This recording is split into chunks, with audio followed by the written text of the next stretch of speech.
I'm Nicole. I'm Rolando. And I'm Eddie Z. And this is Remakes, Reboots, and Revivals. An original podcast about unoriginality. And this is part 3 of our Bridget Jones series. And this one we're going to be doing a lightning round.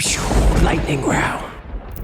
Mostly between Bridget Jones' Diary and Bridget Jones' Mad About the Boy. Although we should talk about The Edge of Reason and Bridget Jones' Baby. Now, guys, refresh my memory and the audience's memory. Which of these movies have you seen? I haven't seen either of them. Of The Edge of... You've seen 2 Bridget Jones movies. You just haven't seen all 4. Oh, yeah. I saw the first and the end. I didn't see the middle 2. First and last one. Yeah, I didn't care. So I didn't care enough for the first one to continue the series. But then I saw the third one, the fourth one. I was just like, maybe I do want to go back. But from my understanding, the other 2 are not as good. They're not. Edge of Reason's very much the same exact movie as Diary. And So then... it's going to be a hard pass for me. Except it's a little bit more zany. And Bridget Jones' Baby is like a low-grade Mamma Mia without the songs, without the ABBA songs. Okay, so, maybe then. Maybe. For me. That for me would be a hard no. But I watched it. So we're going to do a couple of different minor ones, right? There's not too much to compare because we're kind of comparing the same thing to the same thing. But we are comparing something to a 24 years later one. So it's mostly going to be some performances, some choices, and what people really came for are our favorite of the love interests. This movie stands on the shoulder of Renee Zellweger. It's all about her performance. Like we said in the original episode, she got the Oscar nom for this movie. A lot of British people have given her the kudos she deserves for her accent. Mm-hmm. And that, her performance it was controversial when it was announced. An American playing Bridget Jones, and she won everyone over. Mm-hmm. And she's still been doing these movies 24 years later and still kind of killing it. So I think that we should give it up to Renee Zellweger and start off with which of her performances in the 2 Bridget Jones films do we think we enjoyed more? Yeah, I think I preferred her performance here in the 2025 Bridget Jones film. I don't know what she did, but she really captured like middle-aged British woman face. It was some of her like expressions, and it was eerie. She also did look sometimes like Bette Midler, in my opinion. Everybody looks like Bette Midler to you, sir. You don't. Okay, Eddie didn't see this, but Eddie, you disagree with me? Like, you don't think she looked like Bette Midler? I don't know. There's a lot of like the kind of like this kind of look. Yeah, there are definitely some similarites. She squints her eyes a little bit. She squints her eyes, but she also had like kind of like the teeth and the way she looked like Bette Midler in Hocus Pocus. And I'm not confusing her this time with Barbra Streisand. Like, I'm legit Midler. She was in Hocus Pocus, so you actually have the right person. I personally don't see it, but continue on with your train of thought. Anyway, but Bette Midler's not British, right? No, she's not. Okay.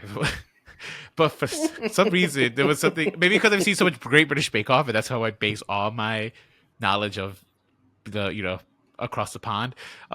She did capture she just had her expressions did seem very British like and stuff. And I don't know what that work of art, in my opinion, Renee Zellweger was able to do with her facial expressions. So I'll give it up to this portrayal. I also think she had a little bit more to chew on in this film than in the original 2001 Rom-Com. I think she was able to be more vulnerable here. I think you and I disagree with like how zany the films were, but I think this one was a little bit more subdued and stuff. And I think it allowed her to be a little bit more.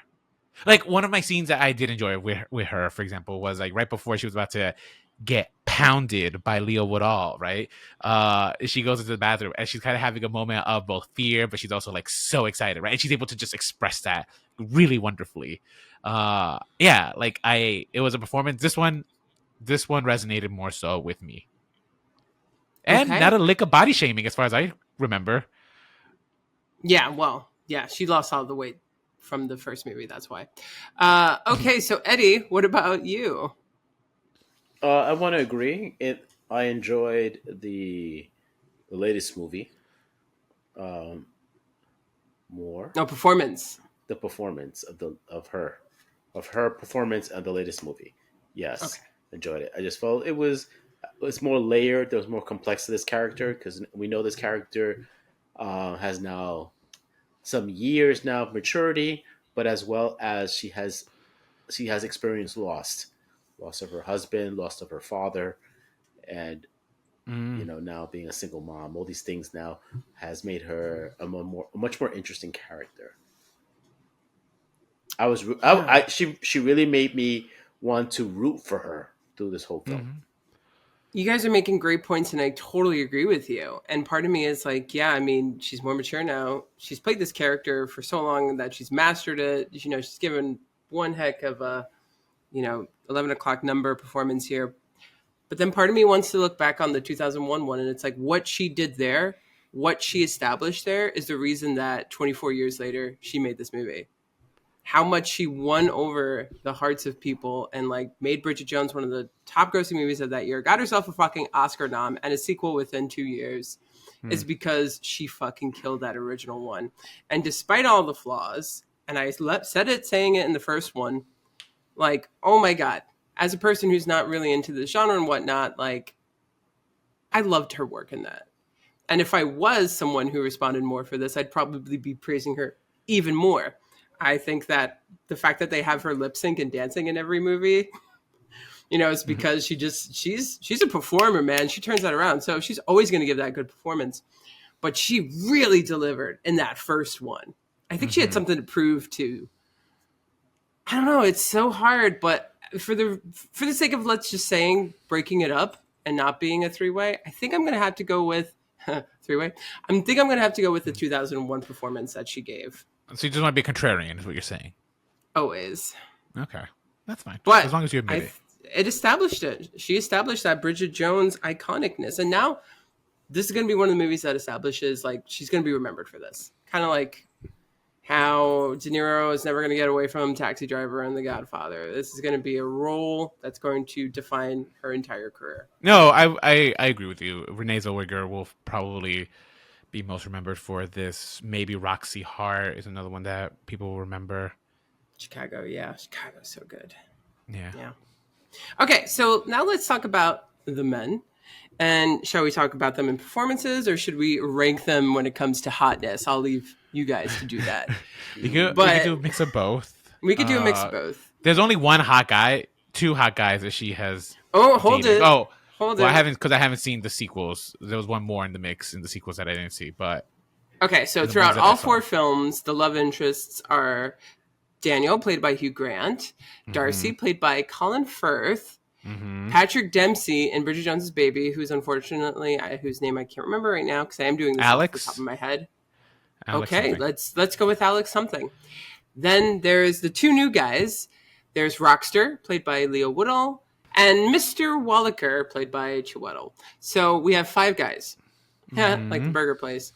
And we're going to pick them in terms of characters, right? Best kind of love interest that we think is the best fit for Bridget, and who we'd want to shag. Let's use the British term here is who we want to shag. So, Rolando?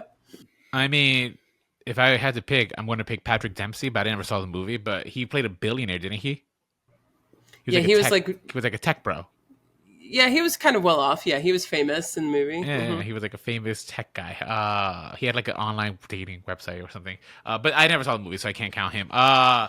In terms, all right, so it would be bottom of the barrel would be Colin.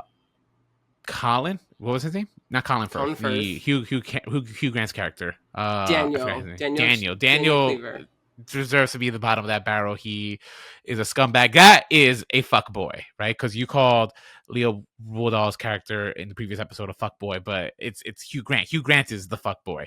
So he is the bottom of the barrel for me. Next would be Colin Firth. I didn't like him in the first film, and he's dead by the fourth one, which at that point I'm kind of like, you know what, kind of good riddance. I didn't see the sequel, so I don't know. But you have implied that it seems to be like an on again, off again relationship, much like Mr. Big and Sarah Jessica Parker's Carrie. So, good riddance, I say. Then the Mr. Wallaker, because like when he took off that shirt and revealed that body underneath that clothing, I was just like, good Lord, these new men, like they fucking just blow Colin Firth and Hugh Grant out of the water, right? Which just shows you the standards that have changed in men physiques for cinema. I just want to point that out. Miss stereotypes in women. Like, what about now the horrible male standards of beauty that are being placed upon by the media? Nicole, I'm calling you out right now. That's a fire. Sorry. Wow, you guys can't handle when it's back at you, huh? No, I can. You know, like, please. Ain't no way I'm ever gonna look like Mr. Wallaker or Rockstar, who I put as number one. I think, the reason I'm putting Rockstar as number one for her is because, like, come on, he was laying it down right and proper, and he was definitely rocking her world. And I want that for Bridget Jones, to be quite honest, because I feel like Mr. Darcy and Hugh Grant do not look like good lays, in my opinion. Mr. Wallaker, I feel like, is a passionate lay, though, and with a body like that, I think you make do. Okay, all right, Eddie. What about you? What are the choices here? We going hotness, or is there another choice? Performance, or who like ranking the men that she has been with in terms of like their character, I guess, is what I was doing. It just turned into sex by the end of it because the other two were just like eye candy, like, because they are. Yeah, I mean, and the movie is about sex, so I guess a hotness. I would go for. This is kind of strange to say, but Mr. Scott Whitaker, science teacher. Okay. I would. Well, you like nerds. There's something I gravitate to the Mr. Darcy character. There's something about his seriousness that I find interesting in personality. All right. Bottom of the list is Rockstar. He was nothing but a fluke. He was never going to be anything but a fluke, and I don't find him attractive at all. So he's always going to be at the bottom of both lists for me. I think he's very bland, personally. Now, when it comes to performances, I do think that Chiwetel did a really good job in the movie, and I think he's a really good actor, period. I didn't really feel anything for that relationship, so I think he did great. I don't think that I would put the relationship any further than that. I spent more time with these other guys, right? They were in 3 freaking movies. Well, at least 2 of them were. And... Well, Hugh Grant was in the third. Yeah, but he was in this one, so he was in 3 movies. Oh, okay, right, okay. When it comes to the men for her, I'm not the biggest fan of Darcy. They have a terrible on and off again relationship. It's super toxic. These two are, at the end of the day, are not really good for each other, right? I don't think Bridget should be with him, but she ends up always being back with him, and then, the asshole widowed her, so... What a dick. What a dick Getting move. blown up by a landmine, Getting Seriously, killed. That's just so Darcy. Bringing justice to the world. I feel like performance-wise, too, as a person who's not really a huge Jane Austen fan, not really into the enemies to lovers thing, I'm just not into the Darcy thing. I actually think Daniel is a better match for her, and at the end of the day is kind of her true soulmate, because look at the actual love and respect that they've held for each other all these years later. And they look at their relationship and are like, wow, we were really bad together, but boy, we had a lot of fun, didn't we? There's this openness about who they were and what they did for each other, and this acceptance of each other. And I think that when it comes to the hotness as a lesbian, the only thing I'm attracted to in these men are their personalities. And let's be honest, the personality of Hugh Grant outshines them all. I'm here for Hugh Grant, Daniel Cleaver, all the way. Okay. Well, let's just keep it simple, guys. Outside of the performances and the men and whatnot, which movie do we think was the bigger success in the Bridget Jones franchise? Is it Bridget Jones' Diary or Bridget Jones' Mad About the Boy? Rolando. Yeah, I've not seen Bridget Jones' Diary when it came out, so I can't speak to it, how it matches up to, its point of view, during that time period, the early aughts. Granted, I was a kid back then, so I don't think it would have resonated with me. And watching it in today, knowing that movie was from 2001, even then it still feels so outdated, so out of touch with, I guess, what I would assume reality is. But I guess it wasn't. But it feels so dated. I just could not get behind Bridget Jones's Diary. I thought it just felt so archaic, and just kind of the way it was just so fucked up message, such fucked up messaging for women. So yeah, for that, I did much more resonate with Bridget Jones's Mad About the Boy, because that I understood this character, right? She's a widow. She is trying to put herself out there, and she finds love in a hopeless place that is a a school for rich kids. So Yeah. Eddie, what about you? I'm going for the latest installation of the Bridget Jones saga. I enjoyed that one for all the same reasons I've been saying. Deeper character development. It gave me like a nice, good nostalgia, but not in the sense of like celebrating the old, but celebrating the consistency, like the consistency of her friendships. mm-hmm. Uh, Through this, the consistency of her like not losing that silliness and adorableness about her character, and that it still suits her to be that way. Mm, yeah. Plus, the film also confirmed that she did in fact perform that Hugh Grant did in fact perform sodomy on her in the first film. Yes, we were dying to know that. Thank you very much, Rolando, for chiming in there at the end. Well, that's how we ended the first episode with the question, because we weren't sure. Well, we're not quite at the end yet because I haven't said mine, but yes. Part of me feels like it's recency bias for me to pick the new film, and part of me also is like, okay, is it just because, as a person who's lost people in my life and have literally let go of balloons into the sky in order to honor, my dead father and whatnot, I was like, ooh, this is way too personal. Does that make it a good movie?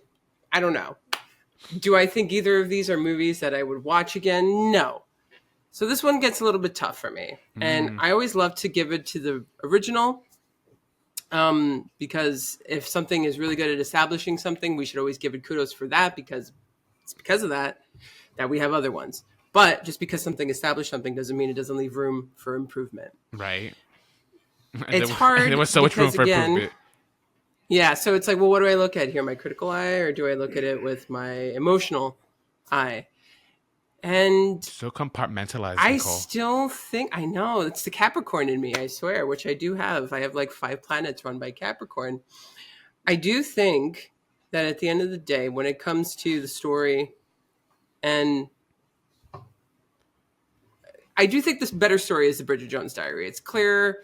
It hits the 8-point story structure perfectly. It has room for everything. And that way, I have to say the 2001 film. But a movie is not just a story. There's other things going on. And I'm a big proponent of that. A movie's just one element of it. I think that the other things that were going on outside of the story in the second one are stronger. I think the messaging and the tone are stronger. And I think that the reason behind the film is stronger. And so for that reason, I would pick the Bridget Jones Mad About the Boy, the 4th film, technically. So this is kind of a cop-out answer, but I don't know. Like, both for different reasons. Yeah, I also think the Mad About the Boy was also just shot nicer. It just looked much more cinematic than the Bridget Jones' Diary. Bridget Jones' Diary was so flat and just so boring, right? That I kind of also hated that about that film. Whereas this one, I got shadow, I got depth, I got some rich colors, and also some desaturated coloring here and there when needed, right? Like they gave me mood in their lighting, which I appreciated. Yeah, I guess, yeah, it was all right. I feel like they're both. I'm not saying it was looks newer than the other one, but no. 2001 movies were not all like that. Like, if you look at the lighting for The Parent Trap, and that is spectacularly lit for a. I'm not saying they all look like that. I just don't think there's much of a difference in the way that both are shot. They're shot so differently. I beg to differ. I definitely was not picking up on most of that, I guess, if that is indeed the case. I see what you're saying, though, and I respect that, because I do think that the first one was pretty bland. There's not anything spectacular about the filmmaking. It's very competent, but that's boring. Yeah. Okay, cool. Well, guys, what do you think? Which What are you a fan of the most? The new film, the original, the ones in between that we didn't really talk about because the guys didn't do their homework? Let us know. Well, What? Comment, Whoa, time out. throw them We shade. only needed to watch the first and the last the one. first and the last one. That's all. I know, technically. All right, and the first one did not make me want to see the sequels, so that's on that film. But the fourth one know. does. And now they're gonna go back, and maybe we'll chime in at the end. Of I'm waiting for the fifth installment, which I think there will be. Bridget Jones in a Jones's nursing home. Yeah. Same thought. Because old people are very horny, so yeah, that would totally fit with the vibe. I mean, if Golden Girls has taught us anything, it's that. Although the Golden Girls were in their 50s, Bridget Jones is in her 50s. Like, wow, what an improvement of your 50s and the way that your life can be. That's true. Okay, guys, like, comment, subscribe, let us know your thoughts, all that jazz, and until next time, Stay on original. original.